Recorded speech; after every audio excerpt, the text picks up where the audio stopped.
going to share something with you that might put me in a very negative light, yeah. Relationships are not my forte. See if someone grabbed up my wife or something, completely different ballgame. I'll walk away from here, and this has been like a therapy session.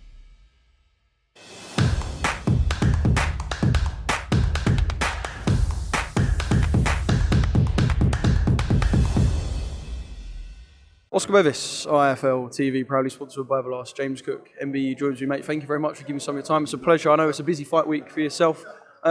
Despite what you and the team have seen in boxing, you must be so excited and buzzing going into a week like this. Oh, I've got to definitely. You have a man who's fighting for a world title, free world title. Can't be better at this moment. So definitely buzzing, you know. Is it kind of a mix between feeling that excitement and using that excitement and anticipation, but also trying to kind of keep a level head? Because I could suppose it could be very easy for a fighter and all the team to get very carried away, because this is, you know, one of the biggest fights of the year. So is it kind of getting a mix of the two? 100%, because I think that's why they bring me in the team, to just calm everything down, as they all lion in the camp, they say. But yeah, definitely. I mean, it's just to make sure everybody, you know, I mean, Tundi is very strict when it come on to anyway. I mean, when it come on to certain things, make sure everybody don't get carried away and just make sure Ants is okay. I mean, at this moment, and he's looking good, he's feeling good, so win for a war on Saturday, you know? Yeah, that was going to be my next question. How's training been? Obviously, we hear a lot about what goes on in the Anthony Yarde camps, but what Anthony tells us and what happens, I can imagine, could be two different things. I'm not too sure. But he looks good. He always looks in good shape anyway. How good has this camp been for Team Yarde? You know, he has really been great. He's one of the fighters you don't have to worry about. I mean, we was out there, we do what we had to do. You know, we prepare, you know, and despite, as you say, Anthony has been doing a lot of things where I heard we've done everything, we've covered everything. I mean, we just got to go out there and get it right on Saturday and get it done.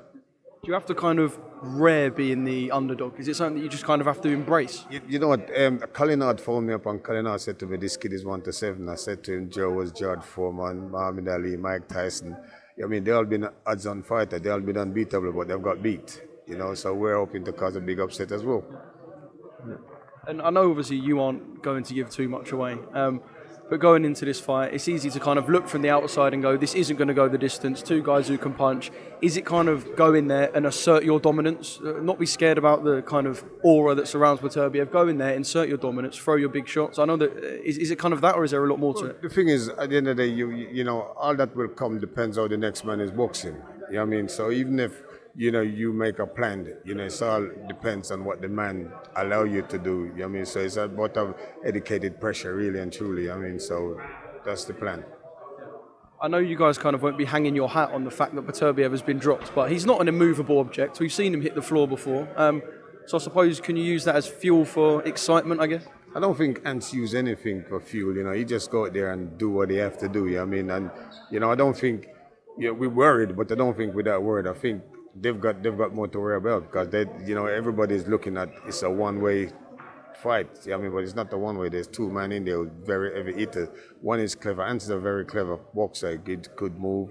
You know, he knows his ring. He's you know, he uses his brains. You know, he's a good fighter. So I think definitely will be a hard fight, but we're hoping to get a victory. I don't know how much you guys believe in destiny, but after the Kovalev fight, kind of the team and Anthony was kind of pulled apart a little bit by the boxing media, and perhaps again with the first Lyndon Arthur fight. Sticking by your team, whether some people called it stubborn, some people called it loyal, sticking by your team and potentially winning those world titles on Saturday. Could you call this destiny?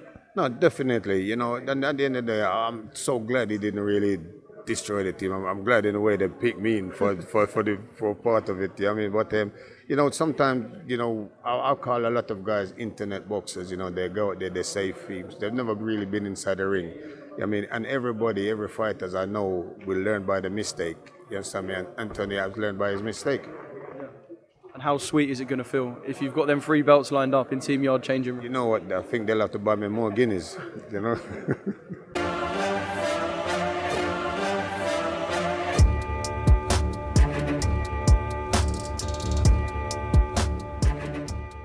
I'm going to share something with you that might put me in a very negative light, yeah. Relationships are not my forte. See if someone grabbed up my wife or something, completely different ballgame. I'll walk away from here, and this has been like a therapy session.